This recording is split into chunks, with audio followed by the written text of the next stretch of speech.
जिस तरीके से 3 MLA ने नायब सैनी जी की सरकार से अपना समर्थन वापस लिया है, आज हरियाणा प्रदेश की सरकार जो मेजॉरिटी लेकर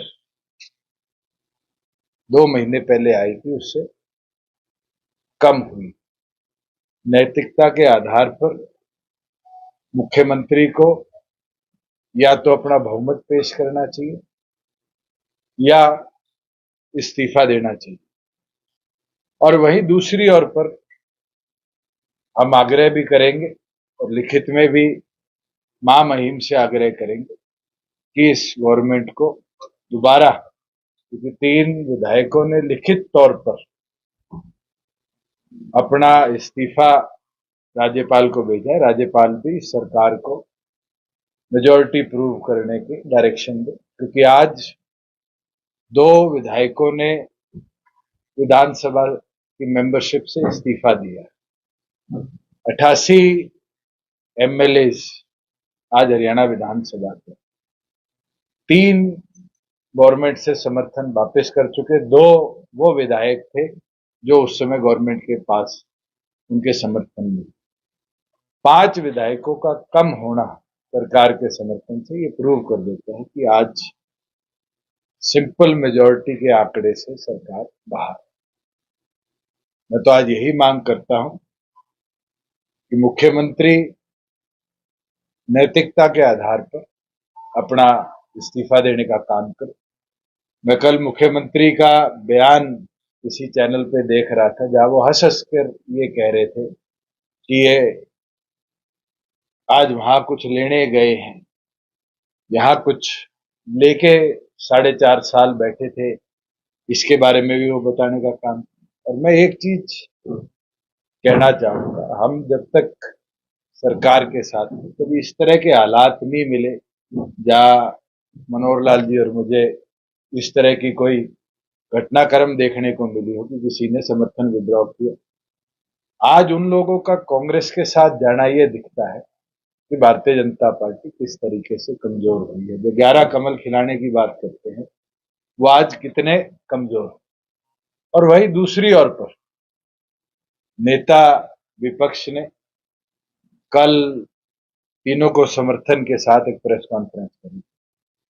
मैं उनको भी कहना चाहूंगा कि आज जो गणित बनता है उस गणित के अंदर जब अल्पसंख्यक में सरकार है, अगर कदम उठाया जाए कि इस सरकार को ड्यूरिंग इलेक्शंस घेरा जाए तो हम इस पर पूरी तौर पर विचार करेंगे कि बाहर से इस सरकार को घेरने के लिए उनका समर्थन।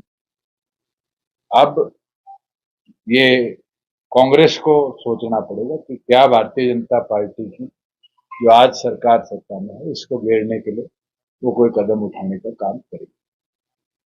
बीजेपी कह रही है कि डीजीपी के भी विधायक 5 विधायक उनके साथ ऐसा दावा करते हैं। जब तक विप की ताकत है और जब तक नंबर्स हमारे पास है, वोट तो सबको विप के आदेश अनुसार करना पड़ेगा। और इसका विवरण तो आपने मेरे ख्याल से जब इस सरकार का गठन हुआ था उस दिन देख लिया।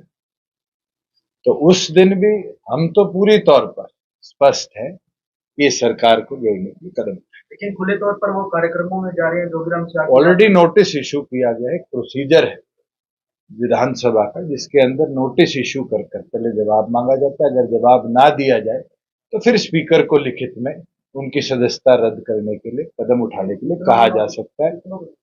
3 विधायकों को इशू किया गया है और तीनों ने अभी तक कोई रिटर्न रिप्लाई नहीं किया। उनकी विजुअल्स भी हैं, उनकी पिक्चर्स भी हैं, उनके पोस्टर्स भी हैं और जो उचित कार्रवाई जननायक जनता पार्टी ने करनी है आने वाले दिनों में बिफोर पोलिंग हम अपनी ओर से करेंगे। ऐसा कोई ऐसा है कि कोई डिफेक्शन हो सकता है बीजेपी?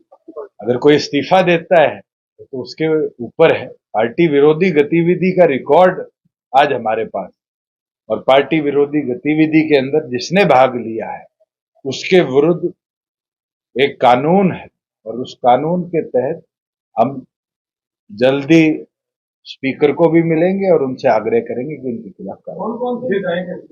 आप वो हम पे छोड़ दो। बीजेपी ये कह रही है कि शायद बीजेपी का कल्चर है प्रोसेस में ही आपको लगता है 6 महीने निकाल दो। इसके अंदर प्रोसेस में हमारे पास हाईकोर्ट का भी रास्ता है और हाईकोर्ट और सुप्रीम कोर्ट ने निरंतर डायरेक्शन दिए हैं, चाहे हिमाचल का केस हो चाहे महाराष्ट्र का केस हो, कि टाइम बाउंड मैनर के अंदर लेजिस्लेटिव बिजनेस को पूरा करने के कार्य को विधानसभा को करना। बीजेपी कह रही है कि मार्च में अविश्वास प्रस्ताव लाए थे जो गिर गया था, तो 6 महीने में आ जाएगा। अविश्वास प्रस्ताव भारतीय जनता पार्टी की पिछली सरकार के विरुद्ध था। नई सरकार बनी, वो अविश्वास प्रस्ताव उस सरकार के साथ साथ ही समाप्त हुआ। नई सरकार आज के दिन गठित हुई है, उसके विरुद्ध अविश्वास प्रस्ताव लाया था। उस दिन एक रैली जननायक जनता पार्टी की थी, हमने समर्थन किसी का नहीं किया। मैं आज ऑन रिकॉर्ड कह देता हूं कि अगर अब फ्लोर टेस्ट होगा तो हमारे प्रत्येक विधायक पार्टी के आदेश पर विप के साथ सरकार को घेरने के लिए वोट। आपने कहा कि जब तक आप लोग साथ थे तो ऐसी कोई स्थिति नहीं बनेगी, नेतृत्व परिवर्तन होने के बाद तो क्या तो बीजेपी ने नेतृत्व परिवर्तन किया वो संभालने वो फेलियर है। मैं तो एक दिन नहीं बारी बारी कहता हूं।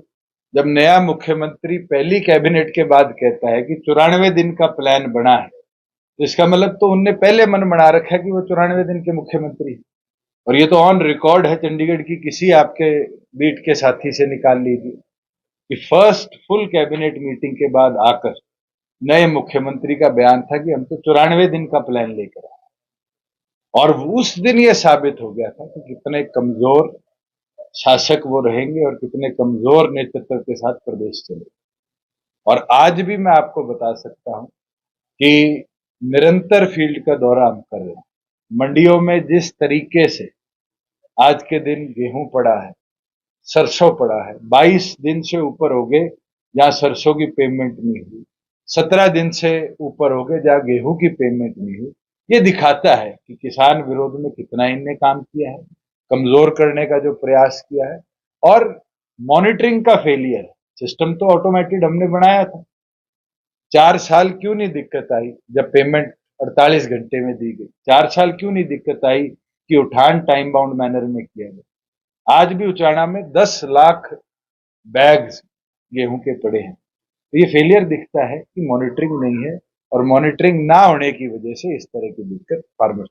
कल के घटनाक्रम से लोकसभा चुनाव पे कितना असर देखते हैं? कि बहुत असर है, और जनता का मूड भी बदला है। और मैं तो फिर दोबारा कहूंगा कि जो गर्मी में पारी है, चाबी की बारी है। और जिस तरीके से श्रीमती नैना चौटाला जी के नामांकन में हिसार की जनता ने जोश दिखाया है, ये दिखाता है कि हिसार दोबारा हरियाणा की आवाज को चुनेगा और हरियाणा की आवाज को पार्लियामेंट में जगह देगा। और इस राष्ट्रीय सोच को जो बारी बारी लाया जाता है, जो हरियाणा की आवाज को दबा देती है, गूंगे बहरे सांसद पार्लियामेंट में भेजती है, कहीं ना कहीं उनको जवाब देने का समय